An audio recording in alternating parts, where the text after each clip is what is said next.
प्रभु कहते हैं, काम क्रोध लोभादि मद प्रबल मोह के धारी तिना मही अति दारुण दुख माया रूपी नारी। 43वां दोहा अरण्यकांड का यह है। तुलसीदास जी की माया निंदा यहाँ से शुरू होती है, स्त्री निंदा नहीं। काम क्रोध लोभ और मद आदि मोह की प्रबल सेना है। ये मोह की प्रबल सेना है। गोस्वामी जी छोटी छोटी बात कहते हैं कि ये काम क्रोध लोभ और मद मोह की प्रबल सेना है। इसमें माया रूपिणी यानी माया की साक्षात मूर्ति स्त्री जो होती है वो अत्यंत दारुण दुख देने वाली होती है, मोह यानी अज्ञान के कारण। स्पष्ट लगता है कि माया रूपिणी यानी माया की साक्षात मूर्ति स्त्री यानी माया की साक्षात मूर्ति। गोस्वामी जी कह रहे हैं, माया की बात कर रहे हैं। स्त्री और माया को थोड़ा गहराई में जाएंगे तो अलग लगेगा, लेकिन सामान्य क्रम में माया की साक्षात मूर्ति स्त्री को है कह रहे गोस्वामी, जो अत्यंत दारुण दुख देने वाली। मोह यानी अज्ञान के कारण। अज्ञान के कारण मोह है, इसलिए तो दुख देगी ना। तुलसीदास जी स्पष्ट कहते हैं, माया रूपी नारी, माया रूपी स्त्री। रामायण में अलग अलग प्रकार के स्त्री पात्र हैं। पहले लंका की नारियां देखें, मंदोदरी है, त्रिजटा है। विभीषण की पत्नी का नाम जानते हैं क्या है? सरमा, दंत स र म आकर। लंका में देखिए मंदोदरी भी है, त्रिजटा भी है और शर्मा भी है, विभीषण की पत्नी। वहीं दूसरी ओर लंका में सुपर्णखा भी है, अन्य राक्षस की पत्नियां भी हैं। अब अयोध्या की नारी को देखें, कौशल्या भी है, सुमित्रा भी है, राम की बड़ी बहन शांता भी है जो सिंगी ऋषि से ब्याही गई। दूसरी ओर अयोध्या में मंथरा भी है और कैकेयी भी है। अच्छा और बुरा दोनों मिला जुला है। 3 राज्यों की चर्चा रामायण में मिलती है, अयोध्या, लंका, एक राज्य और है जहाँ की महिमा जबरदस्त है, जनकपुर, जिसे क्या कहेंगे मिथिला। हमने कहा ना अभी कि हम लोग मिथिला की चर्चा आज के प्रसंग में करेंगे।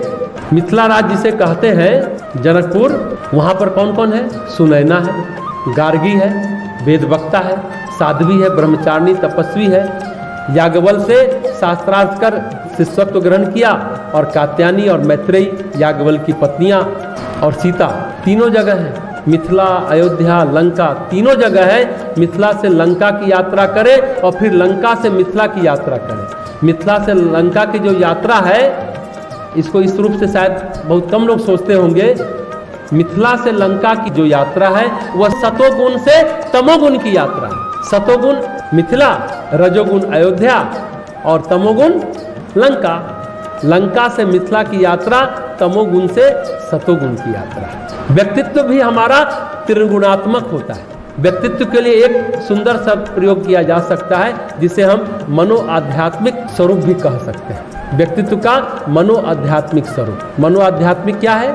उसका त्रिगुणात्मक स्वरूप से क्या संबंध है? देखिए, अध्यात्म की जो यात्रा है ना, वो तमस से सत्व की यात्रा है। जैसे हमने सुबह कहा, मनुष्य की यात्रा बुद्धि से बोध की यात्रा है। हमने सुबह चंद्रघंटा माँ के पूजन में कहा था। तो तमस से सत्व की यात्रा है, तमोगुण से सतोगुण की यात्रा है। यहाँ तक ही नहीं, सतोगुण को पार करने की भी यात्रा है। त्रिगुणातीत हो जाए, तीनों गुण के पार हो जाए, यानी प्रकृति के तत्वों को पार करने की यात्रा है। सीता जी तो जगत का उद्धार करने वाली थी। सीता जी ने एक यात्रा की, मिथिला से लंका की। पर ऐसा नहीं था कि सीता जी तमोगुणी हो गई।